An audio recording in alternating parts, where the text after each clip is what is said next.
otherwise that serve us, that have been useful to us, that has helped us. For instance, when we would get up from lunch or meal, it is customary to do this: bow down at the food that has served us, that has filled us, And the one thing is, the worst kind of a insult you can do to anything, animal or inanimate or chair or somebody or person or anything, is to kick. Kicking is the worst form of disrespect or insult in the Indian way.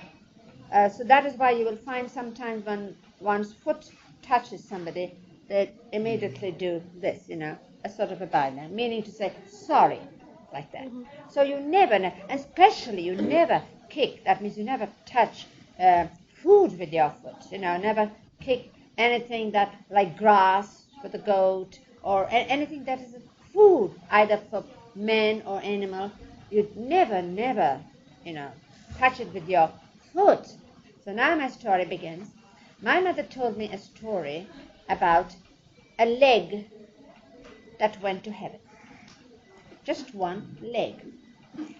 And the leg that went to heaven. And I said, yes?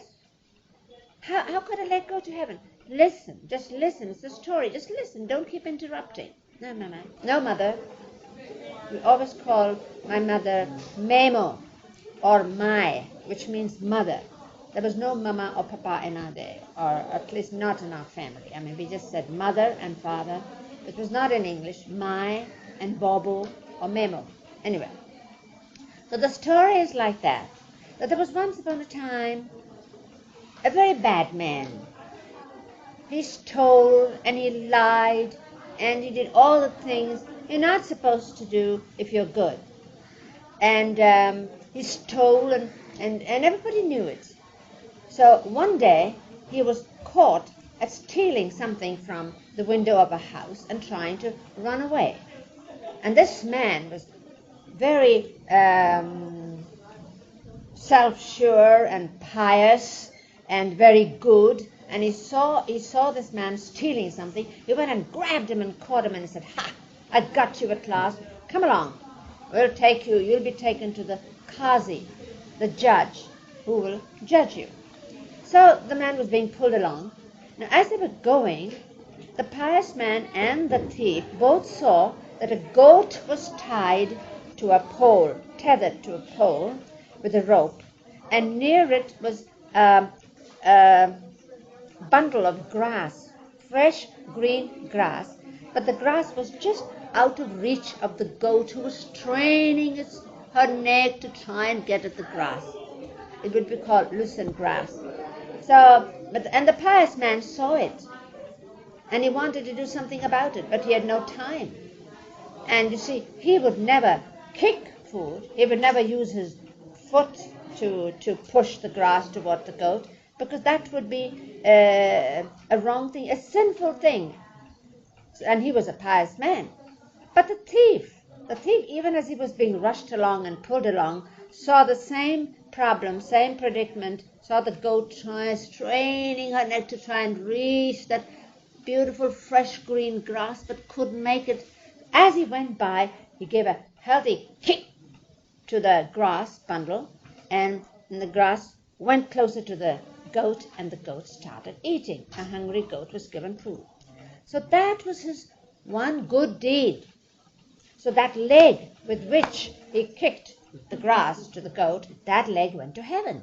And so as I was little, I would picture that leg in heaven. See, being in a Catholic school, I knew or was told more about heaven than I would have otherwise. So I could just see that leg dancing happily in heaven, just one leg, tripping around and pirouetting and but I was very concerned about the other leg. So I'd go around pulling at my mother's skirt and say, "And but what happened to the other leg?" And she said, "Don't pester me. That's not in the story. The story is finished. I've told you the story about the leg that went to heaven." Yes, but what about the other leg? No, Manny, now listen. That's not in the story. That may be another story. I don't know it. But it bothered me all the time. So for some days, every now and then, it would crop up in my mind, and I said, what about the other leg? What happened to the other leg? And she didn't know. So that leg went to heaven. See? For that one foot. That's a nice story. Yeah.